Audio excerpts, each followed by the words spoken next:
A veces la vida nos pone en lugares en los que nunca imaginamos estar. Este es el caso del doctor Javier Cornejo Solá, un salteño que en la década del 70 tuvo el privilegio de conocer a Perón y de conocer detalles del golpe militar que derrocara a la presidenta Isabel Martínez de Perón.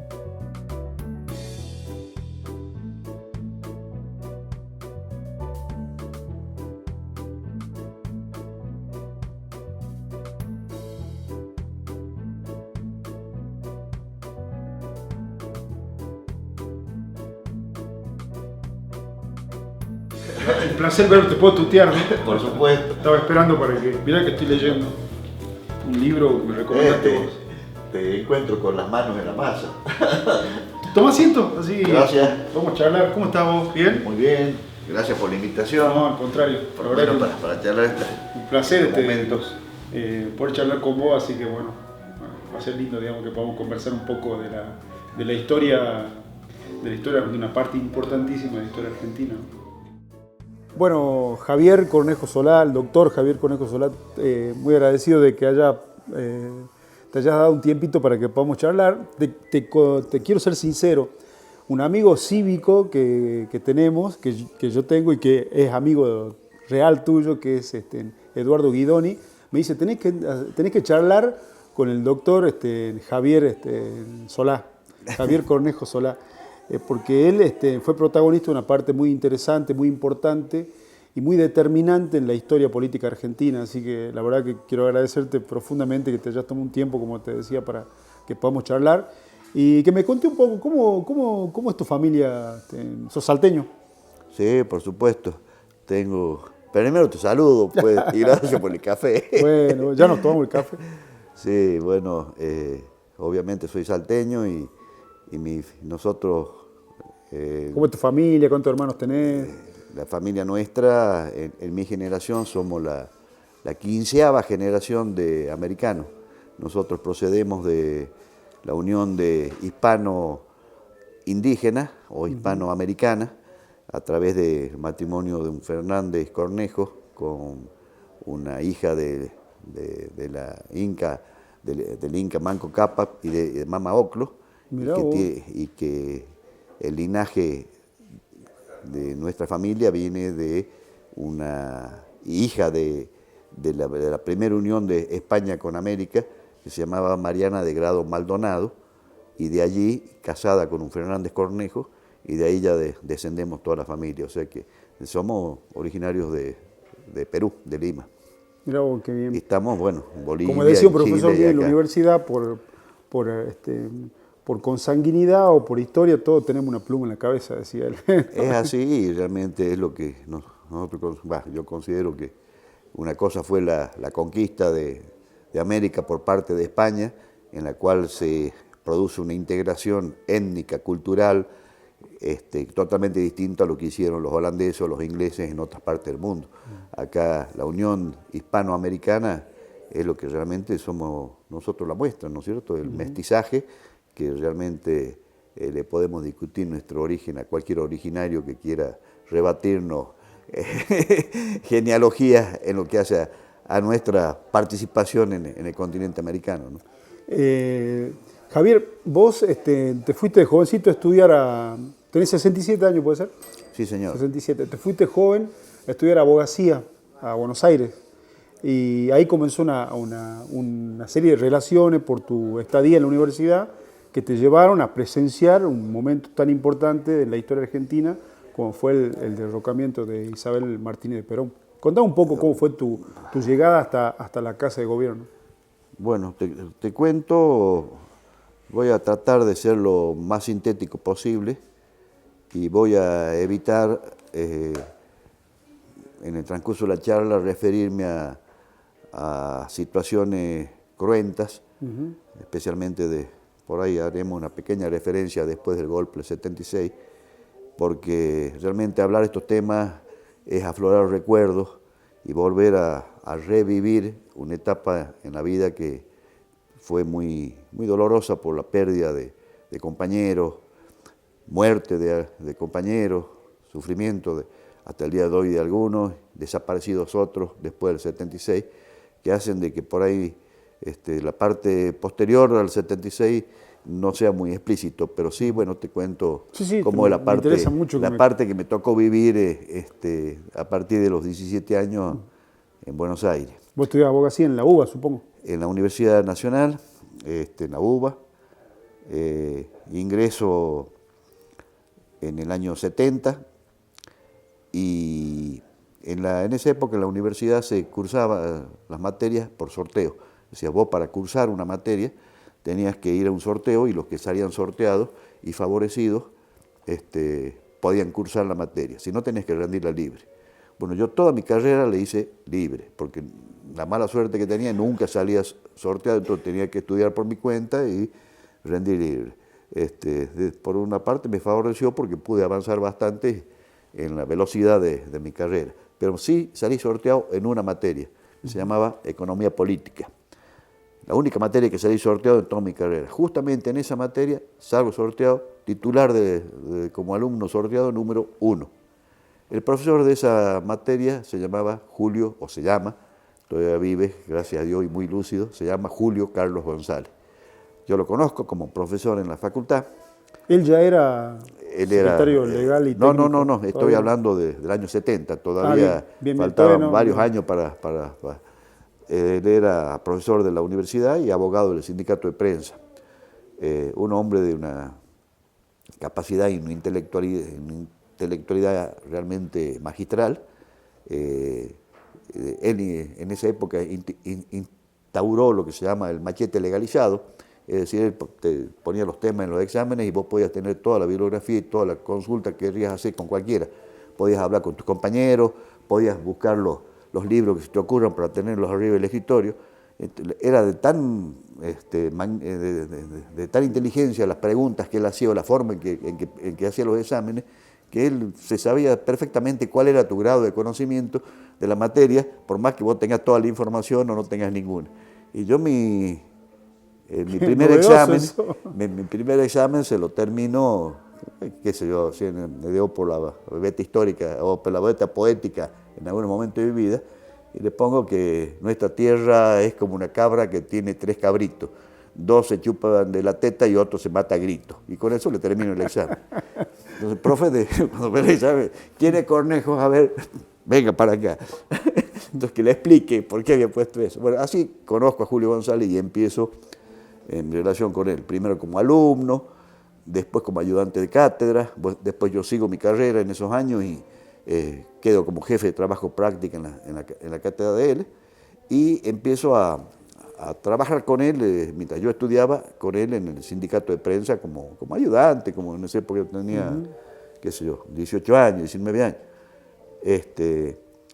Todo eso sigue su curso hasta que viene el año 1973, el gobierno de Cámpora. Al final del gobierno de Cámpora, cuando asume el general Perón, lo nombra el general director de Asuntos Jurídicos de la Capitanía de Puerto. Perón después de ¿cuánto? 17 años. Después del 55. 17 años en el exilio, ¿no? Así es. Ya viene con Isabel. Sí, viene el retorno de Perón, toda la masacre de Seiza, fue todo conflictivo desde el principio. Realmente épocas de un dramatismo que la juventud de hoy no tiene ni idea de lo que fueron. Y ahí esos donde años. ingresa el doctor Julio González como secretario legal y técnico de la presidencia. Primero ingresa como director de Asuntos Jurídicos de la Capitanía de Puerto y me lleva a mí como su secretario. Después es designado por el general Perón director de Asuntos Jurídicos de la Secretaría de Prensa de Presidencia. Yo obviamente sigo como su secretario. Luego... ¿Pudiste en algún momento cruzar palabras con el general Perón? Sí, con el general. Te termino la cronología de los cargos del doctor Julio González y ahí volvemos al otro. Dale. Después de que es designado director de Asuntos Jurídicos en la Secretaría de Prensa, pasa a ser, el general Perón lo designa, cuando se lo designa al coronel Damasco como ministro del Interior, lo designan a Julio González como secretario legal y técnico de Presidencia. Y ahí, a partir de ese momento, la frecuencia con la que el general se reunía con Julio González y con el coronel Damasco era virtualmente diaria. Normalmente las reuniones se hacían en Olivos. Olivos tiene la casa en un extremo y un gran parque como una especie de U con jardines en los cuales el general Perón siempre caminaba. Y caminaba el general Perón al medio, el coronel Damasco a la derecha, Julio González a la izquierda, y yo iba lo suficientemente atrás, según instrucciones de Julio González, que yo me mantenga suficientemente atrás de ellos para no escuchar las conversaciones. Y yo iba con los papeles, con la documentación, que si por ahí necesitaban algo yo la alcanzaba y volvía. Y en esa etapa de juventud que uno tiene, uno es muy honesto. Y yo realmente, te digo con franqueza, si yo me adelantaba un poco y estaba escuchando algo, automáticamente daba 2 o 3 pasos atrás, porque la orden era que no tenía que escuchar, ¿eh? Entonces uno cumplía esas cosas porque uno Ahora graban. Ahora anda con los celulares y van viendo, escuchando, todo. Es todo, bueno, y sí, el general, bueno, a mí me decía el si Collita. hubiese un joven, lo hubiese cruzado al general, le pide una selfie, estoy seguro. Le saco una selfie, ¿no? Y el general siempre decía, bueno, ¿qué hace el changuito? El changuito Collita. Julio no lo ha traído el changuito Collita. Y claro, yo no sé porque tenía 20 años, así que era un poco el llevador de papeles de Julio González. Después muere el general en el primero de julio del 74. A los 78 años. Así es. Y ahí es como que empieza a cambiar la situación, ¿no? Porque bueno, ahí es como que hay una influencia, diríamos, casi absoluta de López Rega sobre la presidenta, ¿no? Porque ella asume como presidenta a la muerte del general. ¿Cómo fue tu percepción después de la partida de Perón? ¿Cuál fue tu percepción del gobierno? El tema fue obviamente el gran vacío, ¿no? De que no estaba programado ni por la señora María Estela ni por el resto, no sé si por López Rega, capaz que sí, o por Pedro Eladio Vázquez, que era el médico de Perón, y no por el doctor Cosio, que era el otro médico, pero el resto no estábamos preparados para la pérdida del general. Fue realmente un golpe muy, muy importante, y la que creo que menos preparada estaba para esas situaciones era María Estela Martínez, porque ella, como figura de relleno, si se quiere, como vicepresidenta, ocupaba un espacio que era Perón-Perón. Un poco como ahora el Fernández, que con las abismales diferencias que hay. Estoy leyendo un atlas de los derechos de las mujeres. Fue la primera presidenta en el mundo, Isabel Martínez de Perón. Así la primera presidenta. Así es. Todo un dato, ¿no? Sí, realmente. Y que vos sabés que en aquel momento uno de la conocida patria sindical era uno de los apoyos más fuertes que tenía la CGT puntualmente, que tenía el general Perón. Se produce como un quiebre en la relación del gobierno ya con la muerte de Perón, con la CGT, porque cuando vuelven a traer el cuerpo de Evita, no invitan a la CGT. López Rega no invita a participar, digamos, de todos los homenajes al cuerpo de Evita. Y es como que ahí hay una pelea muy fuerte y le retiran el apoyo a Isabel Martínez, y ella, eso por lo menos lo que en la bibliografía que yo fui consultando, como que se apoya un poco más ahí en la Fuerza Armada y en los empresarios. Y ahí es como que empieza de alguna manera una caída libre del gobierno, ¿no? ¿Cómo lo vivían ustedes en ese momento?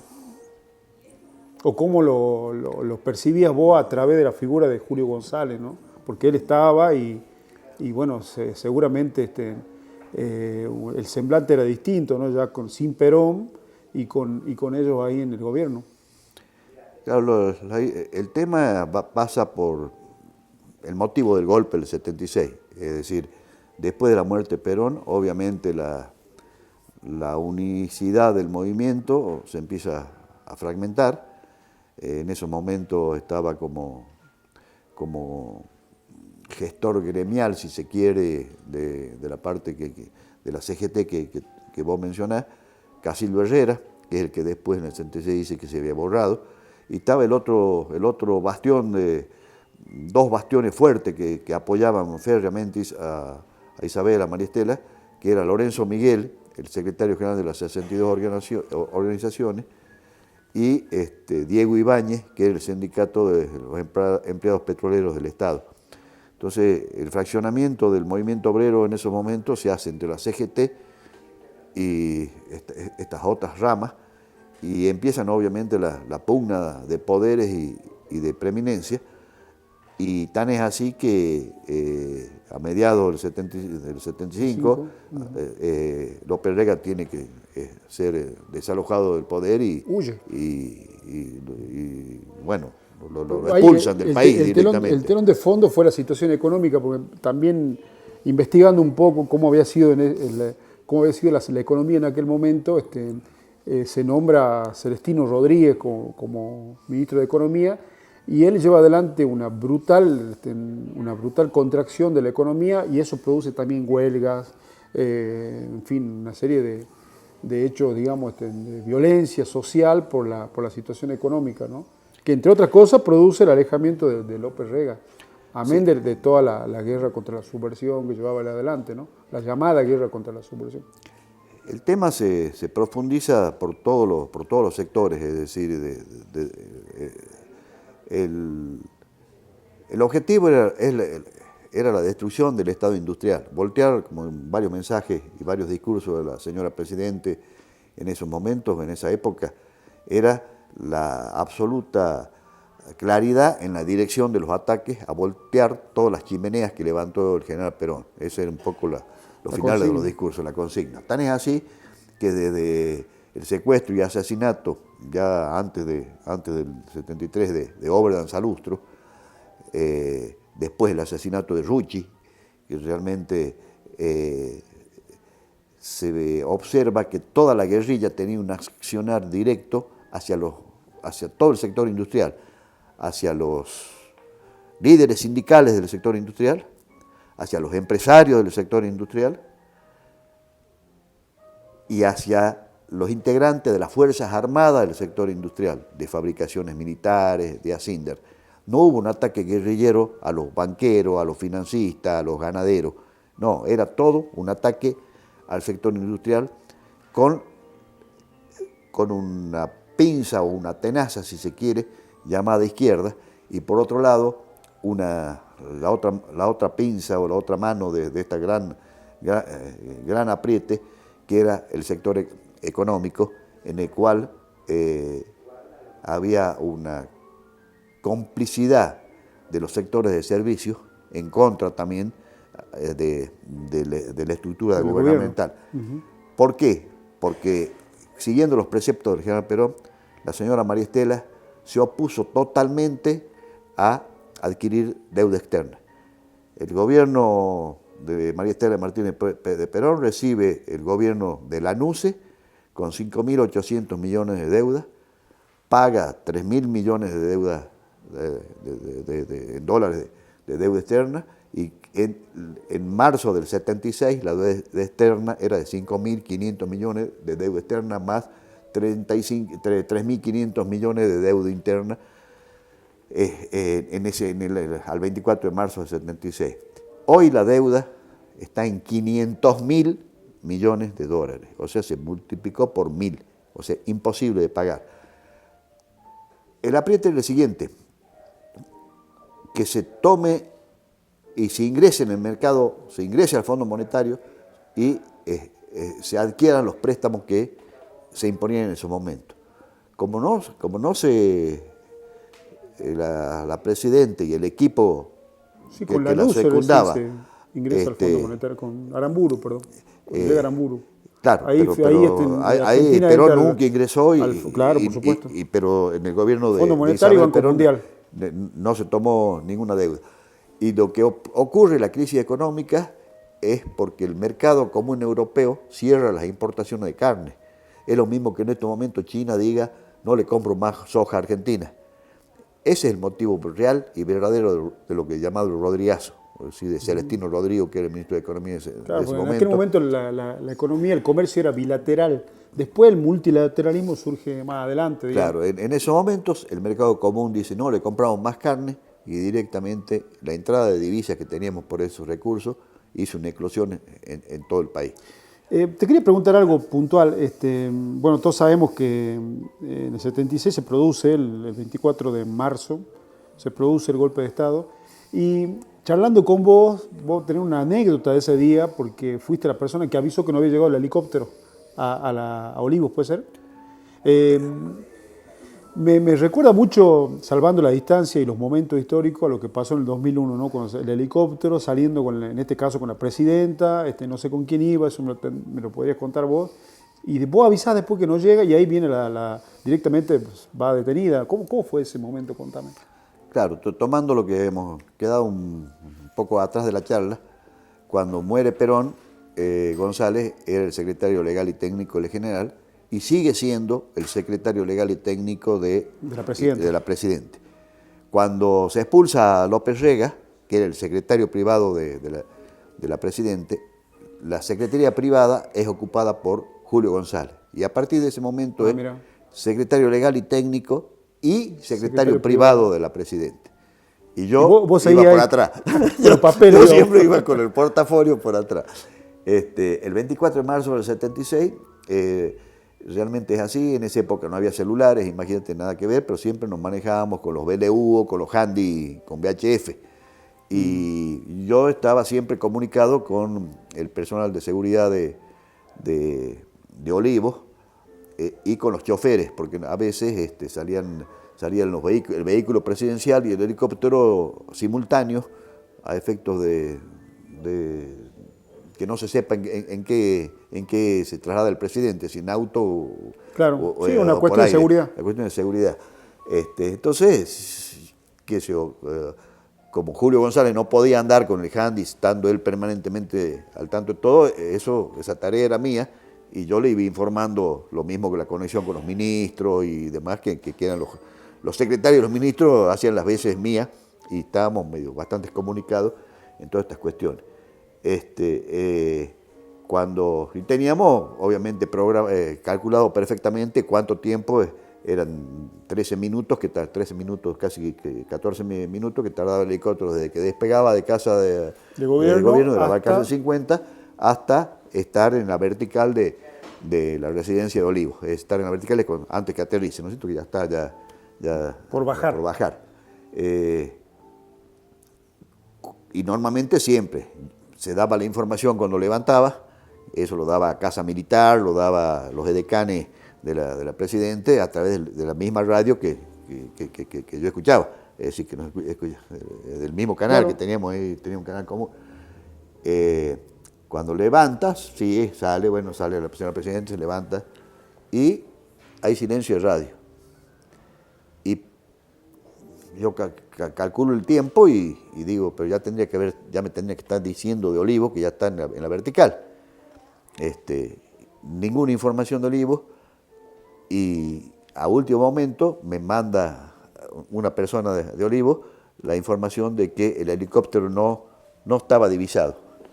Entonces ahí es cuando yo le aviso al ministro de Defensa, con quien me encontraba en el despacho de la Secretaría Legal, esta información, y ahí el ministro levanta el teléfono para hablar con el general Videla, y el general Videla le cuelga y no lo atiende. Y tan es así que en esa oportunidad el ministro de Defensa de ese momento era el doctor Dehesa. En este libro, Quienes derrocaron a Isabel Perón, hace una referencia concreta en la página 244 a esta anécdota que, bueno, me tocó participar en forma directa, ¿no? ¿Ustedes también fueron detenidos? Sí, a mí me detienen al ratito, a las 23:45 de la noche, antes de las 12 del día 23. Me detiene personal de Granaderos, y de ahí me detienen a mí, al doctor Dehesa y al doctor Pedro Dátoli, que era compañero mío en la Secretaría Técnica, y de ahí me pasan a los infantes de Marina, en el Salón de los Bustos de ahí de Barcaza 50. Y ahí empieza el problema. Ahí empieza el problema porque somos derivados, en esa época, a lo que hoy es el paquete Puerto Madero. En esa época era la Dársena Sur, bajo la jurisdicción absoluta de prefectura, no podía entrar nadie, era todo una zona ¿Cuánto tiempo militarizada. estuviste Yo estuve detenido del 24 de marzo al 28 de octubre del año 76. Y el doctor Julio Y González 7 fue, años, ¿no? claro, González estuvo detenido en los barcos hasta octubre, igual que lo que...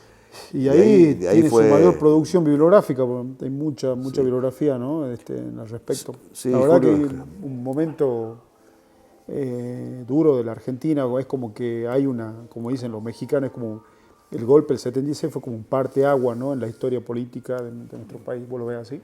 Sí, es así, porque a partir de ese momento empieza ya la destrucción sistemática de la industria argentina hasta el día de hoy, el endeudamiento feroz en el que se estructura todo y la pérdida de la soberanía absoluta de lo que es nuestro sur argentino, de lo que es la Antártida, nuestra plataforma submarina y demás. Este libro lo escribiste vos, ¿no? Vórtice Sí, son mundial. 2 tomos de una colección en la cual...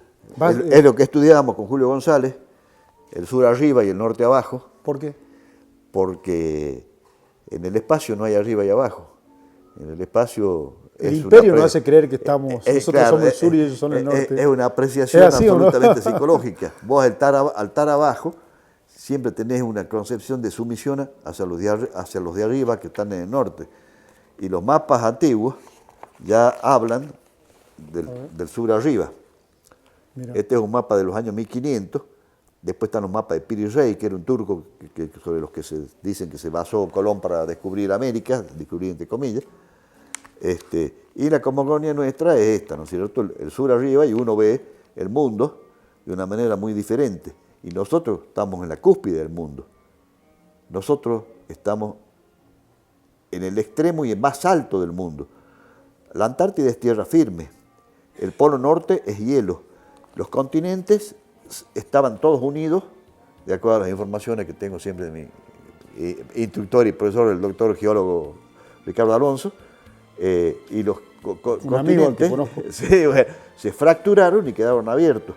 Y si vos marcás una raya de las civilizaciones, vas a ver que las civilizaciones empiezan en China, en la parte de acá, van a India, van a Egipto,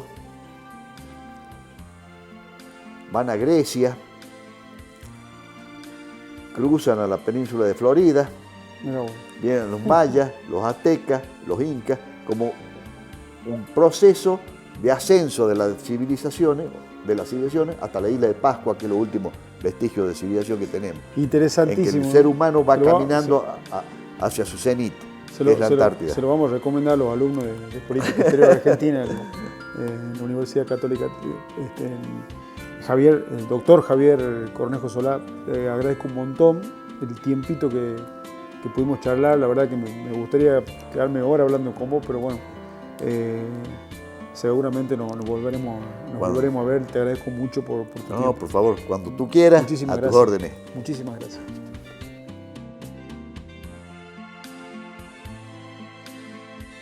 Pocos líderes en la historia argentina han inspirado mayor producción literaria como fue el general Juan Domingo Perón, y pocos los hombres de a pie que fueron testigos de aquella época.